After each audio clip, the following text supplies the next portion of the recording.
Some men think money buys them the right to treat others like dirt. Trenton Roth was one of them, a Bellevue millionaire who loved humiliating a hardworking single dad in front of an elite private school. He thought the father was utterly defenseless. He thought nobody of consequence was watching. He was dead wrong, because standing quietly in the shadows was a billionaire tech CEO with a highly classified military past. And when Trenton crossed the final line, he didn't just awaken a protector. He summoned Phoenix 9. The rain in Washington state has a way of washing the color out of the world, leaving behind a cold, gray reality that Colin Weaver knew all too well. At 34, Colin was a man defined by the grease under his fingernails and the fierce, protective love he held for his 7-year-old daughter, Mia. 3 years had passed since Colin's wife, Rebecca, lost her brutal battle with leukemia. The medical bills had devoured their savings, forcing Colin to sell their suburban home and move into a cramped apartment above his independent auto shop, Issaquah Classic Motors. Colin wasn't a man who asked for pity. He woke up at 4:30 a.m. every day, his hands scarred and calloused from rebuilding alternators and restoring rusted-out chassis on classic muscle cars. His entire universe revolved around making sure Mia never felt the gaping void her mother had left behind. And when Mia, a quiet but brilliantly gifted child, scored perfectly on the regional aptitude exams, she was awarded a full-ride academic scholarship to the Oak Ridge Preparatory Academy in Bellevue. Oak Ridge was a fortress of extreme wealth. The campus looked more like a sprawling Ivy League university than an elementary school, boasting Olympic-sized swimming pools, equestrian facilities, and a parking lot that resembled a luxury car dealership. To Colin, it was an alien world. But for Mia's future, he was willing to endure anything. The friction began on the very first day of the fall semester. Colin's rusted 2004 Ford F-150 groaned in protest as it idled in the pristine, tree-lined drop-off lane. Ahead of him sat a gleaming midnight black 2025 Mercedes-Benz G-Wagon. Colin shifted his truck into park, stepping out to help Mia with her oversized backpack. As he did, the driver of the G-Wagon emerged.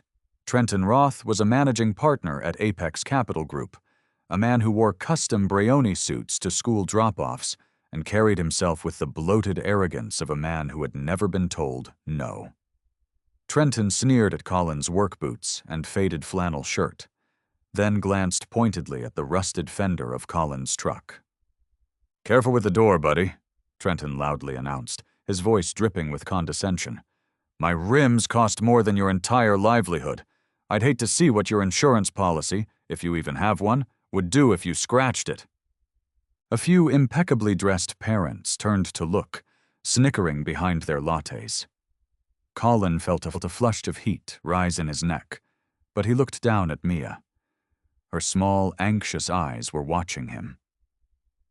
Colin swallowed his pride, forcing a calm, reassuring smile. "I've got plenty of room, sir," Colin replied evenly, his voice steady. "Have a good morning." Trenton scoffed, adjusting his platinum Rolex. "Right, the scholarship program. They really need to rethink the zoning boundaries for this school." Colin didn't bite. He kissed Mia on the forehead, whispered a word of encouragement, and watched her walk into the grand brick building. But Colin wasn't the only one watching. Leaning against a sleek, matte silver Audi RS e-tron GT, a few car lengths back, was a woman who didn't fit the Oak Ridge mold, despite clearly possessing the wealth to belong. Evelyn Cross stood tall and utterly still. She wore a faded vintage leather bomber jacket over a simple black turtleneck, her eyes concealed behind classic aviator sunglasses. Evelyn was the CEO of Stratocom Innovations, a multi-billion-dollar aerospace defense contractor based in Seattle. However, unlike the venture capitalists and trust fund parents of Oak Ridge, Evelyn hadn't inherited her empire. She had built it from the ground up after retiring from a highly decorated, heavily classified career in the United States Navy. Evelyn was at the school to drop off her 9-year-old godson, Oliver, She had watched the entire interaction between Colin and Trenton. While the other parents saw a poor mechanic backing down from a powerful millionaire, Evelyn saw something entirely different. She saw a man exercising incredible tactical restraint. She recognized the tightened jaw, the squared shoulders, and the conscious decision to de-escalate for the sake of his child. Evelyn pulled her aviators down the bridge of her nose, her piercing blue eyes locking onto Trenton Roth's retreating back. She had encountered men like Trenton 1,000 times in corporate boardrooms and Pentagon briefings. She despised them. And as Colin drove his rattling truck away, Evelyn made a mental note. The battle lines at Oak Ridge had just been drawn. 2 weeks later, the social event of the season descended upon the parents of Oak Ridge Preparatory. The annual Fall Charity Gala, hosted in the opulent Spanish ballroom of the Fairmont Olympic Hotel in downtown Seattle. Tickets were exorbitantly priced, but because Mia was a scholarship student, Colin received a complimentary invitation. He hadn't wanted to go. The thought of rubbing shoulders with the Bellevue elite made his stomach churn, but Mia had excitedly brought home the invitation, immensely proud that her dad was going to a fancy party for her school. Colin scraped together enough money to buy a heavily discounted off-the-rack suit from a department store. It didn't fit quite right. The shoulders were too tight, the fabric too stiff, but he polished his only pair of dress shoes until they shone, determined to represent his daughter well. The Fairmont Olympic was a dazzling display of wealth. Crystal chandeliers dripped from the vaulted ceilings, casting a warm, golden glow over the sea of designer gowns and bespoke tuxedos. Waiters in white gloves floated through the room, carrying silver trays of caviar and champagne. Colin stood near the perimeter, nursing a single glass of sparkling water, feeling entirely out of his depth. Across the room, holding court near the open bar, was Trenton Roth. Surrounded by a sycophantic group of junior executives and wealthy parents, Trenton was on his 4th scotch and feeling exceptionally powerful. His eyes swept the ballroom and landed on Colin. A cruel, predatory smile spread across Trenton's face. "Look at this," Trenton muttered to his circle. "The mechanic decided to show up. Probably thinks they're serving a free buffet." A few of the men chuckled, emboldened by Trenton's wealth. Trenton handed his glass to a waiter and made a direct line toward Colin, his entourage trailing behind him like hyenas following a lion. "Weaver, isn't it?" Trenton projected his voice, intentionally loud enough to draw the attention of the surrounding guests. Colin turned, his posture straightening. "Hello, Mr. Roth. I'm surprised to see you here," Trenton said, looking Colin up and down with exaggerated pity. "I didn't think this was your scene. Tell me, did you rent the polyester suit, or did you find it in a lost-and-found bin?" The group of men behind Trenton laughed aloud. Several other parents turned to watch the spectacle. The music from the string quartet seemed to fade into the background as a heavy, uncomfortable silence fell over that corner of the ballroom. Colin's knuckles turned white around his water glass. "I bought it for tonight. I'm just here to support the school, same as you." "Support the school?" Trenton scoffed, taking a step closer, invading Colin's personal space. "Let's be brutally honest, Weaver. You don't support this school. You leech off it. It's my donations, and the donations of the people in this room, that pay for your kid to sit in the same classroom as ours. You're a charity case, and frankly it brings down the prestige of the entire academy having people like you loitering around the gala." The cruelty was so blatant, so unprovoked, that even a few of Trenton's cronies shifted uncomfortably. Colin stood frozen. The instinct to drop the glass and break Trenton's jaw was a roaring fire in his chest. But then he remembered Mia's face when she handed him the invitation. If he started a brawl at the Fairmont, they would expel her. Trenton would win. "I'm sorry you feel that way," Colin said, his voice dropping an octave, cold and remarkably steady. "Excuse me?" Colin turned his back on the millionaire and walked toward the exit, refusing to give Trenton the satisfaction of a reaction. Trenton laughed loudly, raising his fresh glass of scotch. "That's right. Run back to the garage." From a secluded leather booth in the VIP alcove, Evelyn Cross watched the entire exchange. She sat with her legs crossed, wearing a tailored charcoal pantsuit that cost more than Colin's truck, swirling a measure of Macallan 18 in her crystal glass. Her expression was completely unreadable, a mask of cold stone. Sitting across from Evelyn was an older man with silver hair and a military bearing that no civilian tuxedo could hide. Admiral Joseph Mitchell, a retired four-star commander of the Pacific Fleet and Evelyn's former commanding officer. They had remained close friends and business partners since her transition to the private sector. "You're staring, Evie," Admiral Mitchell noted, taking a sip of his bourbon. "You've got that look in your eye." "That man in the cheap suit," Evelyn said quietly, not breaking her gaze from the exit where Colin had just disappeared. "The one who just walked away from the trust fund bully." "What about him?" Mitchell asked. "He's a single father, lost his wife a few years ago. Busted his ass to get his kid in here," Evelyn replied, having already pulled Colin's basic background from the school's public directory weeks ago. "That bully is Trenton Roth. He's been harassing the father since day one." Admiral Mitchell sighed, setting his glass down. "It's the civilian world, Evelyn. Arrogance is their currency. Not much you can do about it without causing a scene." Evelyn took a slow, deliberate sip of her Macallan. The ice clinked softly against the glass. The air around her seemed to drop in temperature. "I don't mind causing a scene, Joe," Evelyn murmured, her eyes locking onto Trenton Roth, who was now drunkenly boasting to his friends. "In fact, I excel at it." The tension that had been brewing since the gala finally boiled over 3 weeks later at the Oak Ridge Preparatory Science and Innovation Fair. The school gymnasium had been transformed into a sprawling exhibition of youthful engineering and creativity. Parents wandered the aisles, marveling at the intricate projects on display. For Colin and Mia, this event was everything. They had spent over a month working on Mia's project, a fully functional miniature Ferris wheel powered entirely by a custom-built solar circuit. Colin had taught Mia how to solder the tiny wires, and she had meticulously painted the aluminum frame. It was a masterpiece of 7-year-old engineering, and Mia was beaming with pride, standing nervously beside her table in a neat blue dress. A few tables down stood Hunter Roth, Trenton's son. Hunter's project was a high-end, commercially purchased drone that he had barely taken out of the box, let alone built. Trenton stood behind his son, loudly bragging to the judges about the aerodynamics of the expensive toy, clearly trying to buy his son a ribbon. Bored and seeking attention, Hunter picked up the remote control and launched the heavy drone into the air inside the gymnasium. The loud buzzing of the rotors drew irritated looks from the staff, but no one dared tell Trenton Roth's son to ground it. Hunter flew the drone recklessly over the aisles.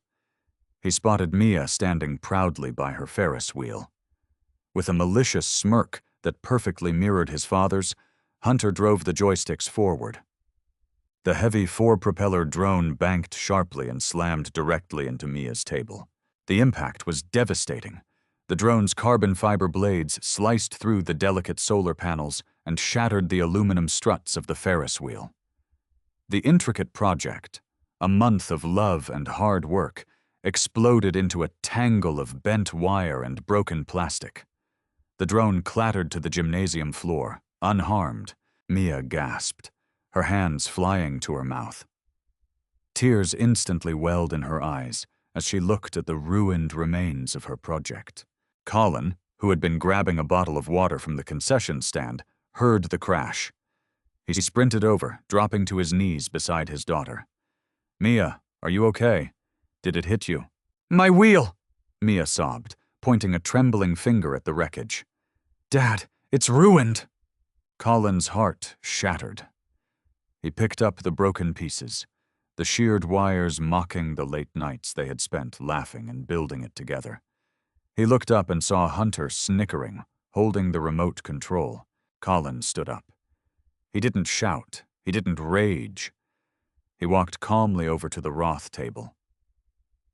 Trenton saw him coming and puffed out his chest, stepping in front of his son like a bodyguard.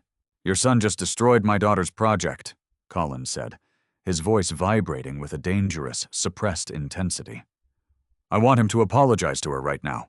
Trenton laughed incredulously. "Apologize? It was an accident, and it was just some garbage made out of scrap metal anyway. I'll write you a check for $50, Weaver. Go buy her a Barbie." "This isn't about money." Colin stepped closer, his jaw locked. "It's about respect. He broke it on purpose. Have him apologize." "Don't you take that tone with me, you grease monkey!" Trenton snarled, his face turning red. The gymnasium was suddenly completely silent. Every parent and judge had stopped to watch. "You have no right to give demands in this building. I sit on the board of directors. I can make one phone call and have your brat's charity pass revoked by morning. You don't belong here. You are nothing." To emphasize his point, Trenton stepped forward and shoved Colin hard in the center of his chest. Colin stumbled back a half step. The physical contact flipped a switch in his brain. The years of grief, the exhaustion, the endless humiliation. It all coalesced into a blinding white rage. Colin dropped his shoulders, his fists balling into rocks, preparing to drive his knuckles straight through Trenton's jaw. But before Colin could swing, a hand clamped down on his shoulder. It wasn't a gentle, comforting touch. It was a vice grip, rooted in absolute authority and tactical leverage. "Stand down, Mr. Weaver." The voice was female, but it carried a chilling, commanding weight that froze Colin in his tracks. He turned to see Evelyn Cross standing beside him. She was dressed casually in dark jeans and her signature leather jacket, but the way she carried herself was terrifying. She stepped smoothly between Colin and Trenton, effectively shielding the mechanic. Trenton blinked, caught off guard by the sudden intervention. He looked Evelyn up and down, failing to recognize the billionaire CEO without her corporate armor. "And who the hell are you supposed to be?" Trenton spat, puffing his chest back out. "His girlfriend? Move aside before I have security throw you both out on the street." Evelyn didn't blink. She didn't flinch. She simply tilted her head, her blue eyes pinning Trenton like a sniper locking onto a target. "My name is Evelyn Cross," she said quietly, though her voice carried perfectly across the dead silent gymnasium. "And if you ever lay a hand on this man again, Trenton, I will personally ensure that the only thing you're managing is the commissary line in a federal penitentiary." Trenton let out a harsh, mocking bark of laughter. "Are you threatening me? Do you have any idea who I am, sweetheart?" Evelyn took a single, deliberate step forward, invading Trenton's space with an aura so intensely intimidating that the millionaire subconsciously took a half step back. The air crackled with the imminent promise of devastation, setting the stage for a reckoning Trenton Roth could never have anticipated.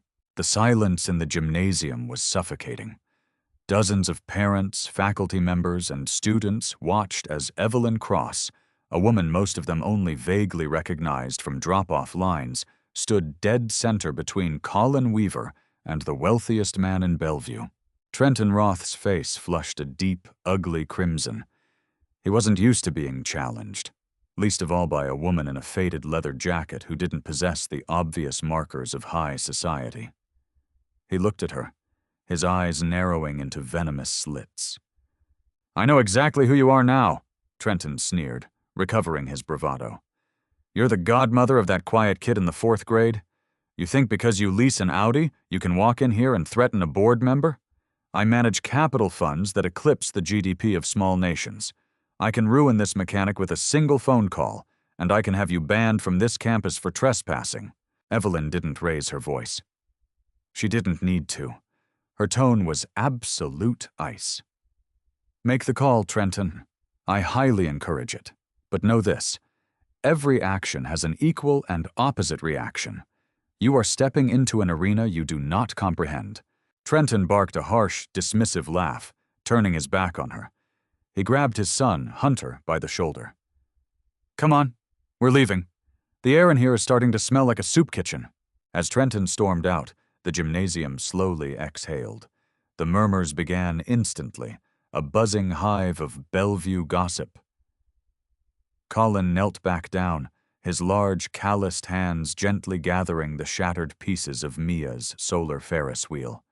His hands were trembling, not from fear, but from the massive dump of adrenaline that was slowly receding from his bloodstream. Evelyn knelt beside him, picking up a bent aluminum strut. "You shouldn't have done that," Colin said softly, refusing to look at her. "I had it handled. Now he's going to come after you, too." "I don't need protecting, Mr. Weaver," Evelyn replied smoothly, placing the metal piece into the box. "But you needed a buffer. If you had hit him, the King County Police would have arrested you for assault. You would lose custody, and Mia would lose her scholarship. That was exactly what he wanted." Colin paused, looking at his daughter. Mia was wiping away tears, clutching a broken solar panel to her chest. The reality of Evelyn's words hit him like a physical blow. He had been a fraction of a second away from throwing everything away for a moment of pride. "Thank you," Colin forced the words out, swallowing his pride. "I'm Colin. This is Mia." "Evelyn," she said, offering a rare, gentle smile to the little girl.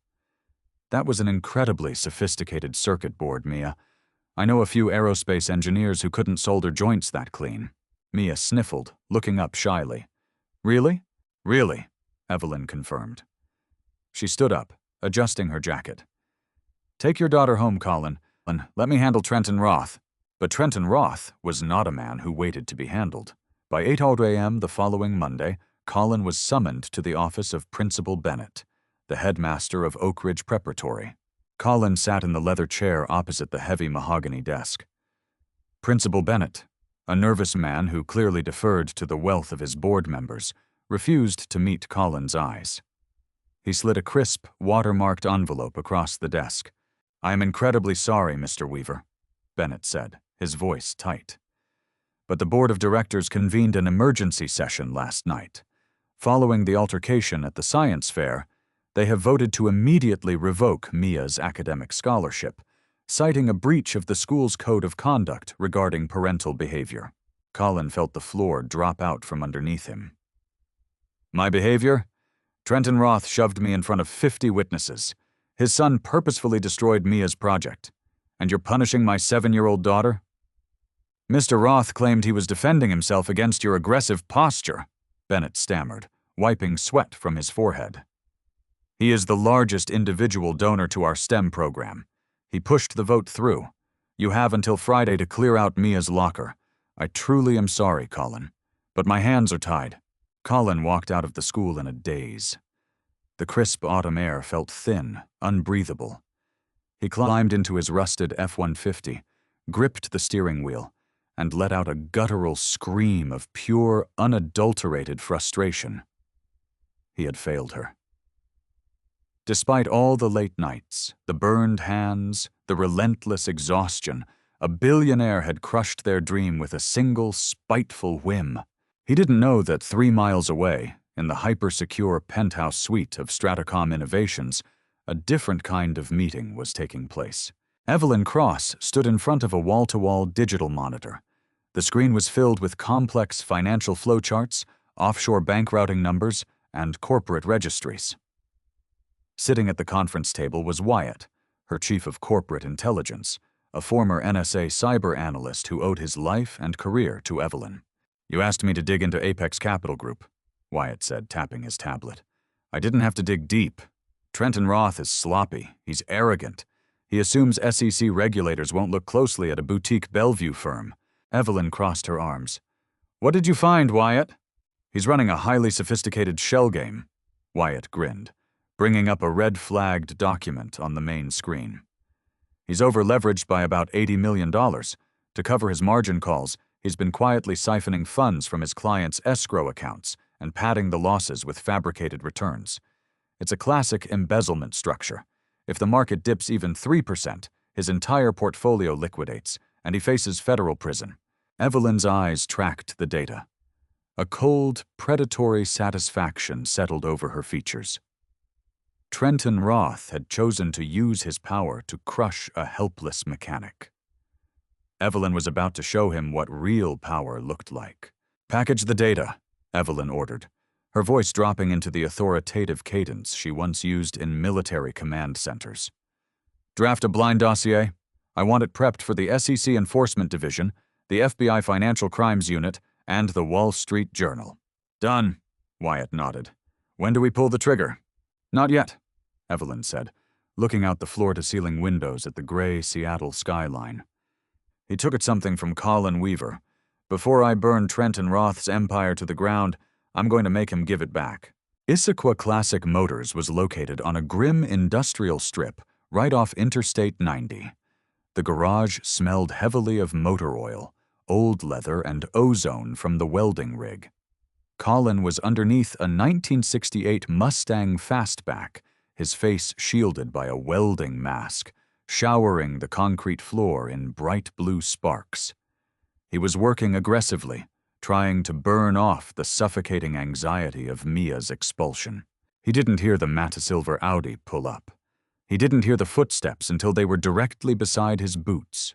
Colin shut off the torch, flipped up his mask, and slid out from under the chassis on his creeper. He blinked, surprised to see Evelyn Cross standing in his dirty garage. She was wearing a tailored charcoal suit that looked drastically out of place among the discarded tires and greasy toolboxes. "I hear you do good work with alternators," Evelyn said casually, looking around the shop. Colin sighed, sitting up and wiping the grease from his forehead with a dirty rag. "How did you find my shop?" "I have a background in logistics," Evelyn replied smoothly. She looked at the exhaustion etched deep into Colin's face. "Principal Bennett called me this morning. He told me about the scholarship revocation. He was looking for a corporate donation to fill the gap." Colin threw the rag onto a workbench, his shoulders slumping. "Trenton Roth won. He got exactly what he wanted. I spent 3 years telling Mia that if she worked hard, the world would reward her. I lied to her. The world just rewards the people who already own it." Evelyn stepped closer, her expression softening just a fraction. "Colin, do you know what Stratocom Innovations does?" Colin frowned, confused by the pivot. "You build plane parts, don't you?"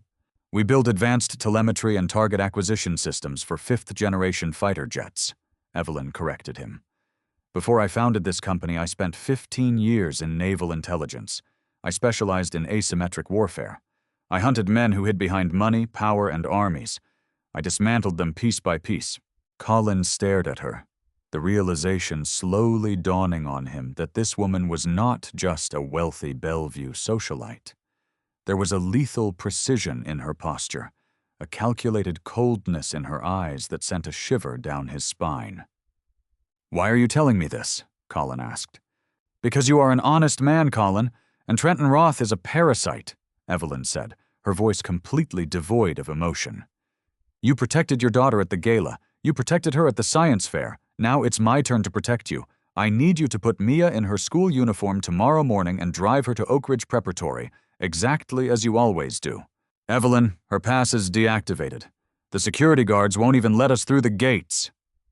"Trust me," Evelyn said, her eyes locking onto his with an intensity that demanded absolute compliance. "Be there at 8:30 a.m. Meanwhile, inside the opulent, glass-walled offices of Apex Capital Group, Trenton Roth was having an exceptionally good week. He poured himself a glass of 20-year-old Pappy Van Winkle bourbon, celebrating the successful bullying of the mechanic. He loved the feeling of absolute control. It was intoxicating. His desk phone buzzed. It was his private unlisted line. Annoyed, Trenton picked it up. "Roth!" he barked. "Mr. Roth!" A synthesized, electronically altered voice echoed through the receiver. "You have 72 hours to liquidate $40 million in assets to cover the shortfall in the offshore accounts of your primary investors." Trenton froze. The glass of bourbon stopped halfway to his mouth. "Who is this? Is this a joke?" The Financial Industry Regulatory Authority has received an anonymous tip regarding the embezzlement of client funds via your Cayman Islands shell corporations. The voice continued, smooth and relentless. If you do not return the stolen funds by Thursday at 5:00 p.m., a full, unredacted dossier of your fraudulent wire transfers will be handed over to the FBI. Have a pleasant afternoon." The line went dead. Trenton dropped his glass. It shattered on the imported hardwood floor, splashing expensive bourbon everywhere. Panic, cold and sharp, pierced through his chest. No one knew about the Cayman accounts. He had buried them under layers of encrypted corporate identities. He scrambled for his keyboard, logging into his secure offshore portals. His screen flashed red. Access denied. Account frozen pending investigation. Trenton's breathing grew ragged. He grabbed his cell phone, dialing his chief financial officer. "Get in here right now! We have a breach! Someone is inside our network!" Over the next 12 hours, Trenton Roth's perfectly curated world began to implode. His credit lines were suddenly and inexplicably suspended. His major investors began calling, aggressively demanding audits of their portfolios after receiving anonymous, highly detailed emails suggesting financial mismanagement. Trenton was trapped in a rapidly tightening vice, and he had absolutely no idea who was turning the handle. Tuesday morning arrived with a heavy, overcast gloom. Colin parked his rusted F-150 across the street from the grand iron gates of Oak Ridge Preparatory. Mia sat in the passenger seat, wearing her pristine uniform, her backpack sitting in her lap. She looked terrified. "Dad, are you sure about this?" Mia whispered. "Mr. Bennett said I wasn't allowed back." Colin gripped the steering wheel, his knuckles white. "We're trusting a friend, Mia. Just sit tight." At 8:15 a.m., the board of directors of Oak Ridge Preparatory convened for their monthly executive meeting in the school's lavish mahogany boardroom. Trenton Roth sat at the head of the table, looking haggard. He hadn't slept a wink.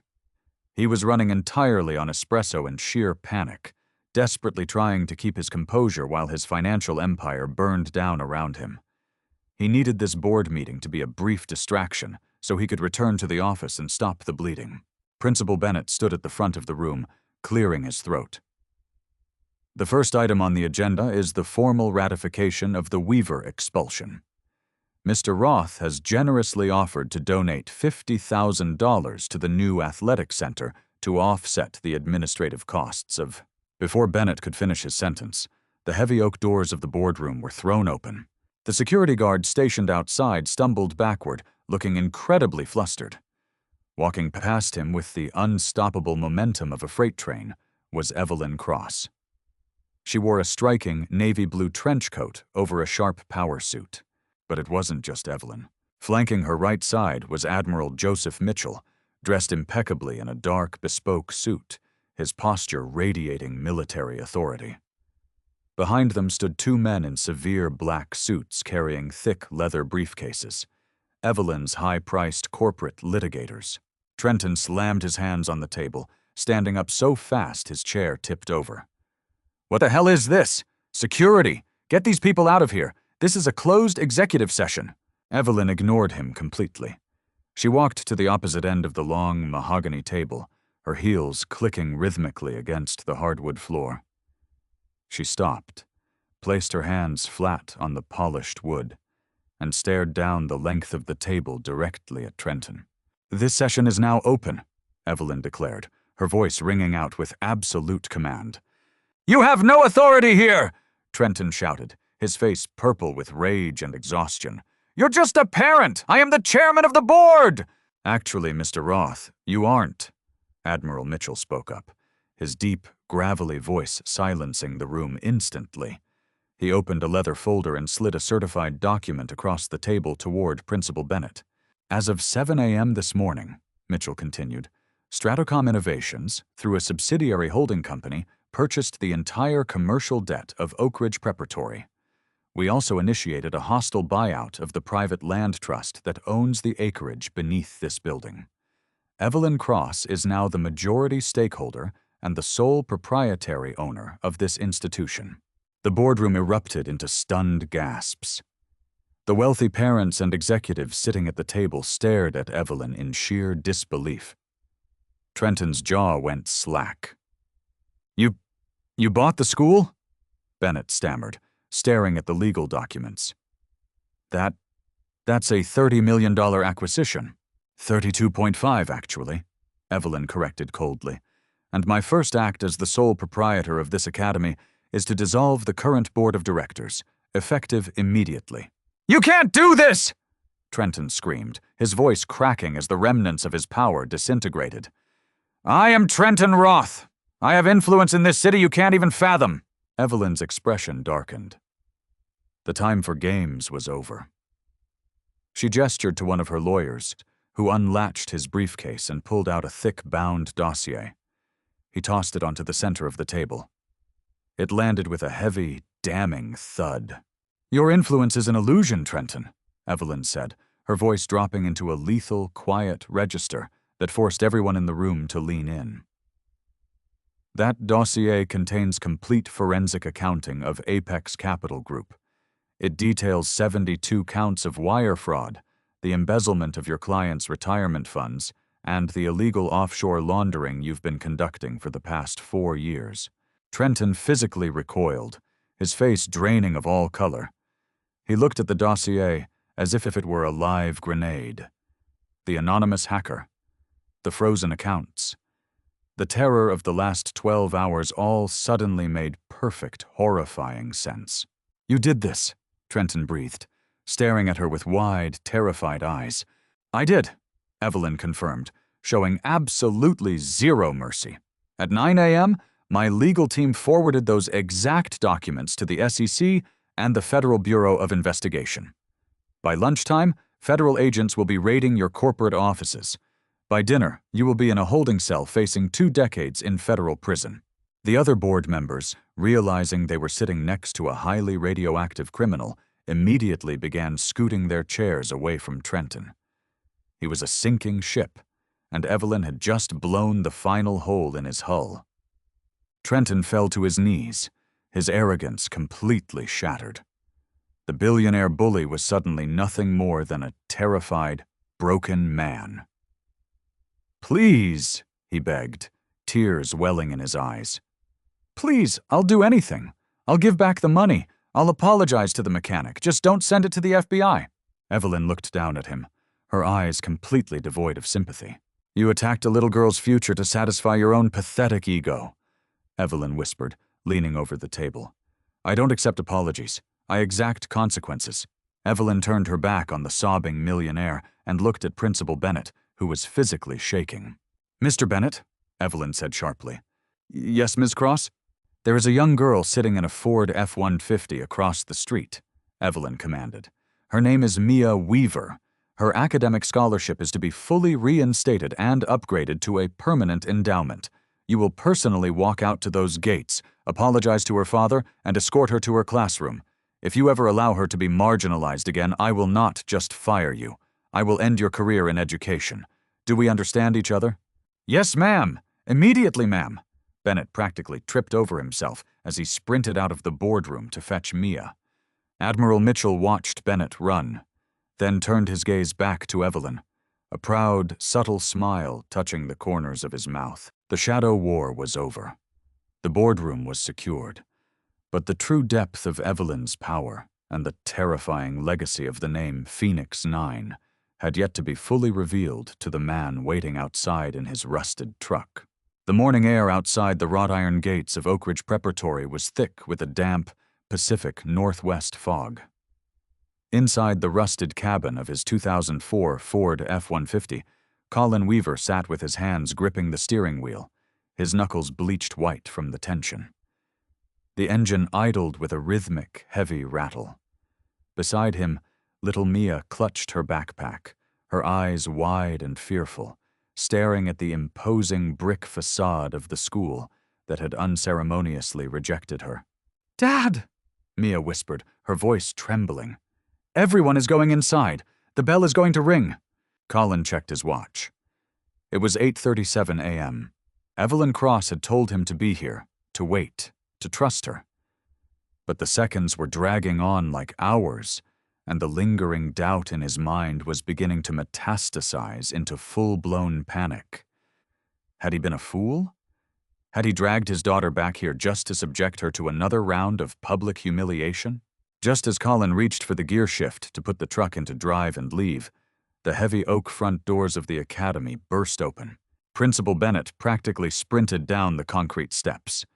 The man was moving with a frantic, uncoordinated desperation, his expensive silk tie flapping over his shoulder, his face flushed a dangerous shade of magenta.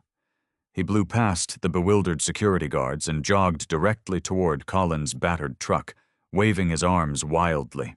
Colin rolled down his window, his brow furrowed in deep suspicion. "Mr. Weaver! Colin, please, wait!" Bennett gasped, bracing his hands on his knees as he reached the driver's side door, desperately trying to catch his breath. Rainwater beaded on his bald forehead. "What is this, Bennett?" Colin demanded, his voice hard. "Are you out here to threaten us with trespassing? Because I'm parked on a public street." "No, good heavens, no," Bennett sputtered, standing up straight and attempting to smooth his ruined suit. He looked at Colin with an expression of sheer, unadulterated terror. "Mr. Weaver, I have made a catastrophic error in judgment, a horrific oversight. The former board, acted rashly. I am here to formally apologize to you, and more importantly, to Mia." Bennett leaned down, looking across the cab to the little girl. He forced a smile that looked more like a grimace of pain. "Mia, sweetheart, your academic scholarship has not been revoked. In fact, it has been upgraded to a permanent, fully funded endowment. Your locker is right where you left it. Your desk is waiting. If you would allow me the honor, I would like to personally escort you to your first period class." Colin stared at the headmaster, entirely stunned. He looked from Bennett's terrified face to the sprawling campus. "What happened in there? A change in management?" Bennett swallowed hard, his eyes darting back toward the school doors, as if he expected a sniper to take him out. "Please, Mr. Weaver, let me take her inside." Colin turned to his daughter. The fear in her eyes had been replaced by a tentative, blossoming hope. He leaned over, kissed her cheek, and gave her a reassuring nod. "Go on, kiddo. I love you. Have a great day." Mia beamed, unbuckling her seatbelt and hopping out of the truck. Bennett treated her as if she were made of spun glass, gently guiding her through the gates. Colin killed the engine. The adrenaline was pumping so fiercely through his veins that his hands shook. He stepped out of the truck and walked through the grand iron gates himself, ignoring the stares of the wealthy parents lingering in the courtyard. He didn't stop until he reached the executive administrative wing. The mahogany doors to the boardroom were wide open. Inside, a team of sharply dressed corporate lawyers were packing up briefcases, while two terrified administrative assistants were shredding documents. Standing by the floor-to-ceiling window, looking out over the athletic fields, were Evelyn Cross and Admiral Joseph Mitchell. Colin stepped into the room. "Evelyn."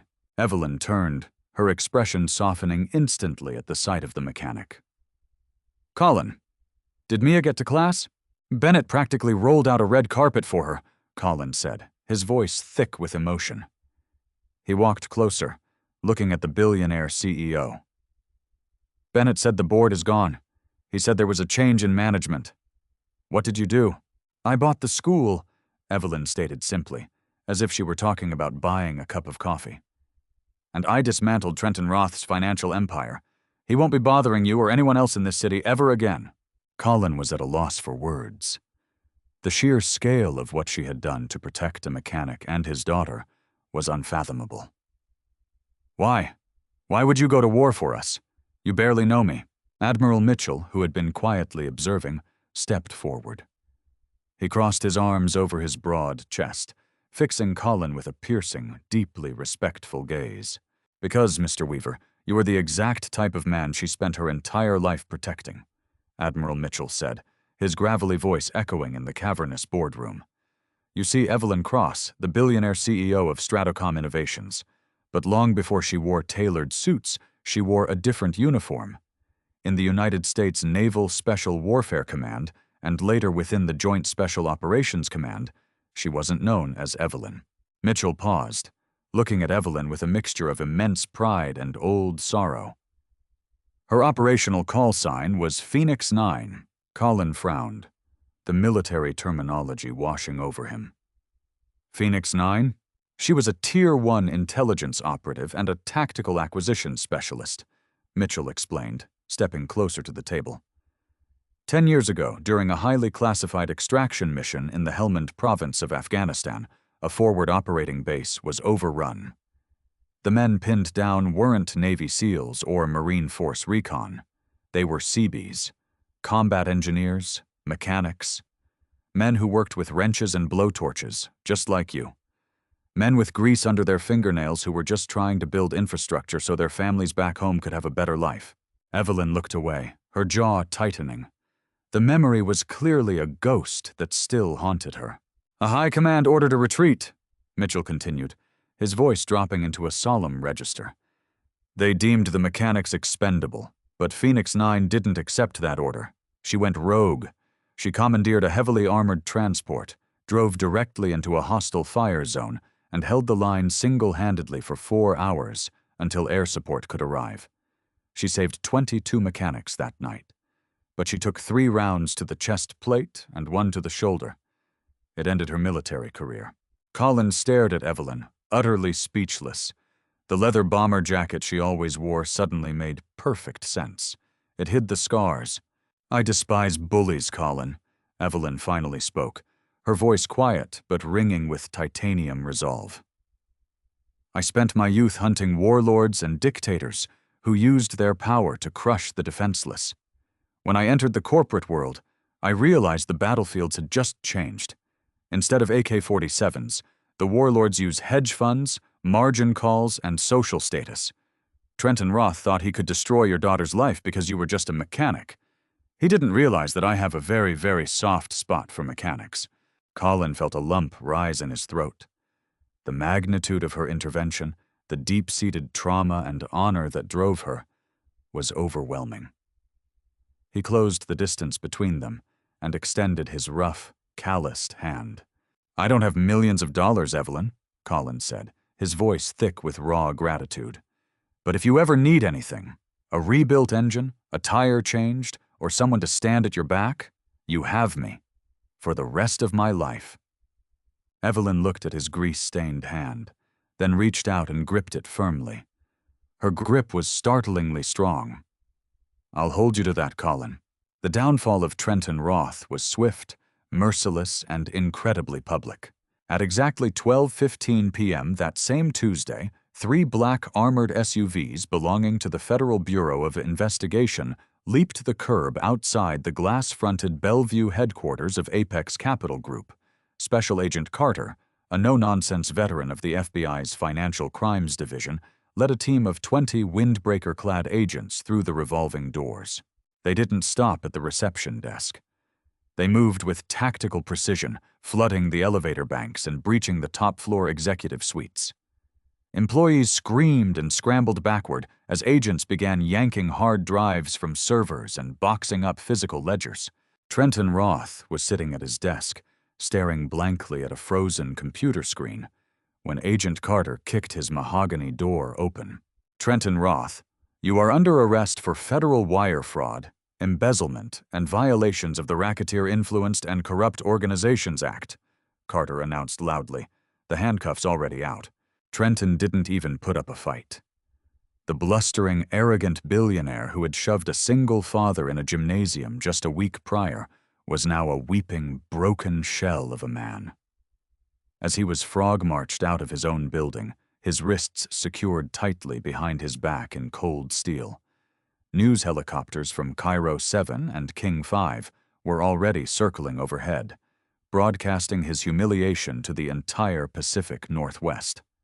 By nightfall, he was sitting in a 6x8 concrete cell at the Federal Detention Center in SeaTac, stripped of his custom Brioni suit and wearing an orange jumpsuit.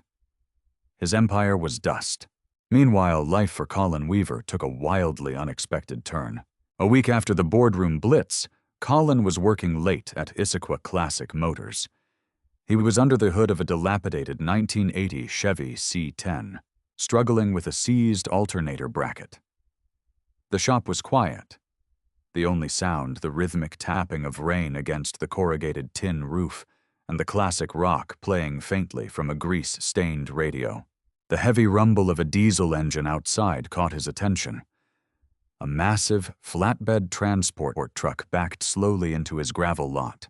Colin wiped his hands on a rag and walked out into the cool night air. The driver hopped out of the cab, clutching a clipboard. "You Weaver?" "That's me," Colin nodded. "Delivery for you. Fully paid transport," the driver said, handing Colin the clipboard. Colin signed the manifest, then watched as the hydraulic bed of the truck lowered. Resting on the platform was a breathtaking, yet clearly neglected piece of American automotive history. A 1969 Chevrolet Camaro Z28. It was painted a faded Daytona yellow with twin black racing stripes that had crackled under decades of sun exposure. The chrome was pitted, the tires were flat, and it looked like it hadn't been started since the Reagan administration. But to Colin, it was a masterpiece waiting to be reborn. As the driver unchained the chassis and rolled the heavy muscle car into Colin's bay, a familiar matte silver Audi pulled into the lot. Evelyn Cross stepped out, wearing a pair of well-worn denim jeans and a simple gray Henley shirt. She walked into the garage, admiring the rusted Camaro under the harsh fluorescent lights. "It belonged to my father," Evelyn said quietly, running a hand over the dusty fender. "He bought it brand new when he returned from his first tour in Vietnam. When he passed away, it sat in a barn in eastern Washington for 20 years. I've tried to have it restored before, but the high-end boutique shops in Seattle just wanted to gut it and drop a modern computer in it. They didn't understand the soul of the machine." She turned to Colin. "I want it rebuilt, bolt by bolt, original specs. I want to feel the engine shake the chassis when it turns over. Can you do it?" Colin walked around the car, his eyes scanning the rusted quarter panels, the sagging suspension, the oil-stained engine block. He could already see the finished product in his mind's eye. "It'll take 6 months. It's going to be a lot of late nights. I'll have to source original parts from salvage yards across the country. I don't care how long it takes, and I don't care what it costs." Evelyn smiled. "I want you to bring it back to life." And so began a routine that slowly transformed their lives. Every Tuesday and Thursday evening, Evelyn would leave the hyper-sterile, high-stress environment of Stratocom Innovations, trade her CEO power suits for work clothes, and drive to Issaquah Classic Motors. She didn't just drop the car off, she stayed. She learned how to bleed brake lines, how to gap spark plugs, and how to operate the pneumatic sander. For Evelyn, the garage became a sanctuary. For years, she had carried the immense weight of her military past and the crushing responsibility of running a billion-dollar defense contracting firm. She was surrounded by board members who wanted her money, politicians who wanted her influence, and military brass who wanted her tech. But in Colin's garage, she wasn't a CEO. She wasn't Phoenix 9. She was just Evelyn, a woman trying to fix her dad's car. Colin, too, found something he hadn't realized he was missing. Since his wife Rebecca died, he had built a wall around himself and Mia, trusting no one, convinced it was them against the world. But working alongside Evelyn, sharing quiet beers on the tailgate of his truck at midnight while the Camaro's engine block soaked into greaser, Colin found an equal. He found someone who understood sacrifice, someone who didn't judge him by his bank account. Mia thrived in this new dynamic. Evelyn became a fixture in her life. The brilliant former intelligence operative recognized Mia's staggering intellect and began nurturing it. When Evelyn realized Mia had a profound grasp of circuitry, she started bringing discarded, declassified telemetry components from Stratocom for Mia to tinker with.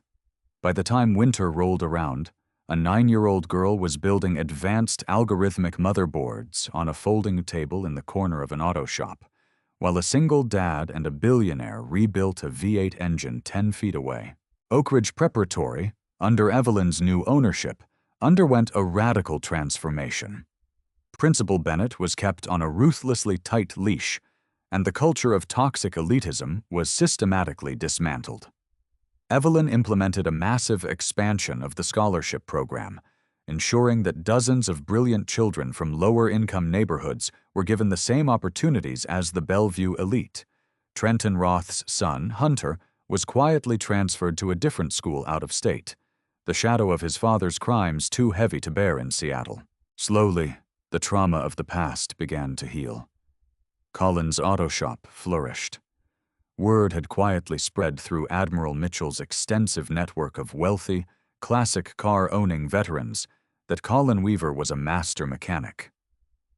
Soon, Colin had a waitlist 6 months long, filled with vintage Porsches, classic Mustangs, and antique Jaguars.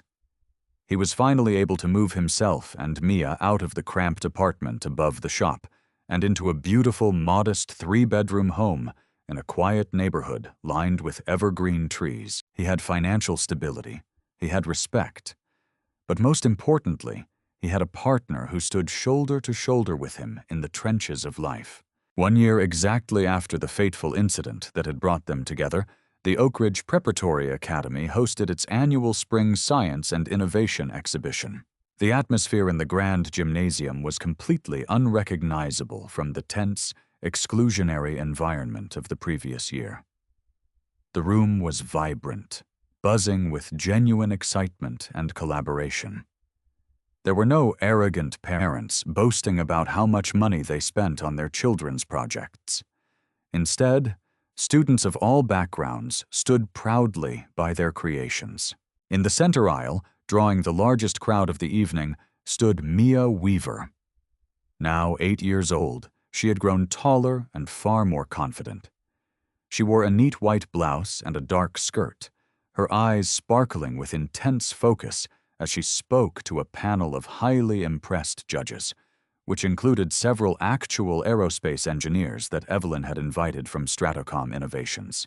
Mia's project was not a delicate Ferris wheel. It was a fully autonomous quad-rotor drone, programmed with spatial mapping algorithms that allowed it to navigate complex obstacle courses without human input. It was the kind of technology university seniors struggled to perfect, yet Mia explained the code with the effortless grace of a prodigy. Standing on the elevated indoor track overlooking the gymnasium, leaning against the metal railing, were Colin and Evelyn. Colin wore a beautifully tailored dark navy suit that fit his broad shoulders perfectly, a gift from Evelyn. He looked healthy, rested, and deeply happy. Evelyn stood beside him, wearing an elegant emerald green evening dress that contrasted sharply with the dangerous, tactical aura she always carried. They watched Mia command the drone, making it perform a flawless barrel roll through a series of suspended hoops. The judges erupted into applause. "She used a localized sonar array to map the hoops," Evelyn murmured, a proud smile gracing her lips. "I told her to stick to infrared, but she insisted the sonar would yield a faster response time. She was right. She usually is," Colin chuckled, taking a sip of his sparkling water. "She's outgrowing me, Evie. I used to be able to help her with her math homework. Now she's writing code I can't even read. I asked her what she wanted for her birthday, and she requested a high-capacity soldering station and a book on theoretical aerodynamics. I'll have Wyatt pull some restricted textbooks from the Defense Archives." Evelyn laughed softly. They stood in comfortable silence for a moment, listening to the ambient noise of the gymnasium. Colin looked at the woman beside him. He thought about the day she stepped between him and Trenton Roth. He thought about the millions of dollars she had spent, the empire she had toppled, simply to protect a little girl's dream. "The Camaro is done," Colin said quietly, shifting the conversation. Evelyn turned to look at him, her blue eyes widening slightly. "You finished the interior trim? Last night?" Colin nodded. "The engine purrs like a tiger. It's loud, it's angry, and it's perfect. It's ready for you to drive it off the lot." Evelyn looked back down at the gymnasium floor, watching Mia receive a massive blue ribbon for first place. "I don't think I'm going to take it, Colin." Colin frowned, confused. "What do you mean? You spent a fortune restoring it." I don't want it sitting in my sterile, empty garage at my penthouse, Evelyn said, her voice dropping into a softer, more vulnerable register. I want it to stay at the shop. I want an excuse to come over on Tuesdays and Thursdays. I want to teach Mia how to change the oil. I want... She paused, struggling to articulate a feeling she hadn't allowed herself to experience since she left the military. I want to be around my family. Colin's breath caught in his throat. He looked at Evelyn, seeing past the billionaire CEO, past the legendary Phoenix 9, straight to the heart of a woman who had fought her whole life to protect others, but had never allowed anyone to protect her. Colin reached out, his hand gently covering hers where it rested on the metal railing. He laced his fingers through hers. "The car stays in the shop," Colin said softly, his thumb tracing the knuckles of her hand. "And the door is always open, for as long as you want to walk through it." Evelyn looked at their intertwined hands, then up into Colin's eyes. For the first time in 10 years, the heavy, invisible armor she wore finally cracked, falling away to reveal genuine, unburdened peace. She squeezed his hand tightly. Down below, Mia looked up at the balcony, spotting her father and her mentor standing together. She waved her blue ribbon enthusiastically, her face illuminated by a smile so bright it could have powered a city. Colin and Evelyn waved back, a united front, an unbreakable team. Trenton Roth had tried to use his wealth to destroy a single father, believing that the world belonged to those who could buy it. But he had forgotten a fundamental truth of the universe. True power doesn't come from bank accounts or corporate titles.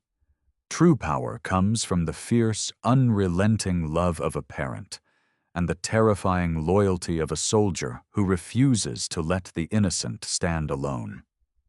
The bully had summoned a fire he couldn't control, and in the ashes of his empire, a mechanic, a genius little girl, and a legendary operator had built a family that could never be broken.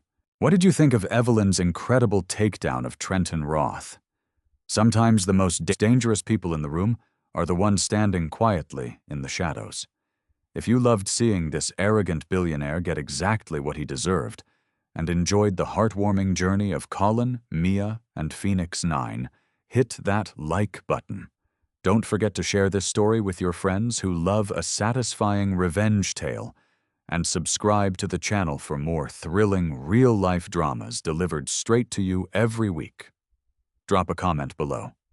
What would you have done if you were in Colin's shoes? Let's talk about it.